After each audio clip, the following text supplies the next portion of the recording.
పత్తిపల్లి గ్రామ రైతు సోదరులకు నమస్కారం. నా పేరు లింగమూర్తి. నేను ప్రిస్టేక్ కంపెనీలో ఫీల్డ్ డెవలప్మెంట్ ఆఫీసర్గా చేస్తున్నాను.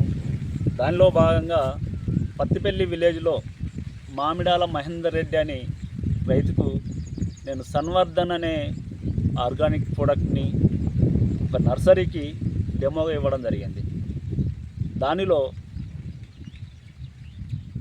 వేప, కుసుము, గానుగ, ఆముదం, కరంజికేకు, సాదుపెట్టు, ఇప్పసారం ప్లస్ బంతిపూల సారం ప్లస్ మైసెలియం బ్యాక్టీరియా, పసుపు పొడి ప్లస్ నత్రజని bacteria, phosphorus bacteria, potash mobilising bacteria plus trichoderma viride, Pseudomonas, zinc bacteria ఇవన్నీ ఉండడం వల్ల రైతుకు భూమిలో కావలసినవన్నీ ఒక ఉపయోగకరమైన మొక్కకు కావలసినటువంటి ఇంగ్రీడియంట్స్ అనేటి ఈ సన్వర్ధనలో ఉండడం వల్ల రైతుకు నేను డెమో ఇవ్వడం జరిగింది.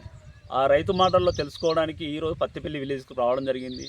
నేను నర్సరీలో చూసిన తర్వాత అసలు నర్సరీలో ఇంత బాగుందంటే ప్రధాన పొలంలో ఎంత బాగుంది అని ఆశ్చర్యం వేస్తుంది. దాంట్లో ఈ నార్మల్ వచ్చేసి సన్వర్ధన్ వేసిన నార్మల్, అంటే ఇది తేటగా ఉంది, గ్రోత్ ఉంది, ప్లస్ స్టమ్ కూడా బలంగా ఉంది. అంటే మహేందర్ రెడ్డి గారు ఒకసారి ఇటు ఇవ్వండి.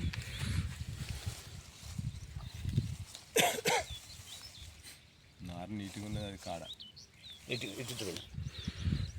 ఈ వేరు వ్యవస్థ ఎక్కువగా వచ్చింది, స్టమ్ కూడా బలంగా ఉంది. ఇది వేరు వ్యవస్థ తక్కువ వచ్చింది, స్టంప్ తక్కువగా ఉంది.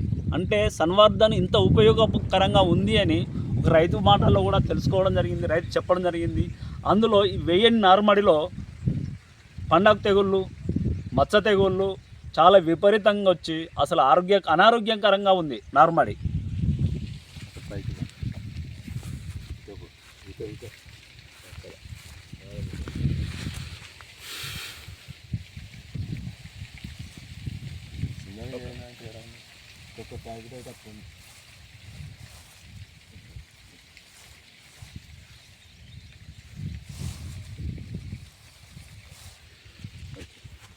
నమస్తే మహేందర్ రెడ్డి గారు. మీకు సన్వర్ధన్ డెమో ఇచ్చాను కదా, దాని గురించి ఒకసారి మీరు ఎలా పనిచేసింది, ఏం కథ అనేది ఒకసారి రైతులకు తెలియజేయండి. మీరు తెలియజేస్తే మీ పత్తిపల్లి గ్రామ రైతులకు మీరు ఏ సందేశం ఇవ్వదలుచుకున్నారో ఒకసారి చెప్పండి. రోజు రేసుడు మాత్రం కొద్దిగా మంచిగా అనిపిస్తుంది. ట్రీట్మెంట్ అనేది ఒక ఏ వ్యవస్థ కానీ కాండం కానీ ఏ రోగం లేకుండా వేసిండు ఉన్నది. అది ఒకటే ఎత్తున ఒకటే పక్క గడ్డ వేయండి మాత్రం కొద్దిగా కీటపాడు ఉన్నది, ఈ ఏరు వ్యవస్థ తక్కువ ఉన్నది. మళ్ళీ రెండోది పండాక వచ్చి కొద్దిగా ఇబ్బందులు ఉన్నది. కానీ వేసుకుంటే బాగుందని ఆలోచన ఉన్నది. సరే చూస్తాం, దాని ఆలోచన బట్టి వేసుకోవాలనిపిస్తుంది. ధన్యవాదాలు రైతు సోదరులారా.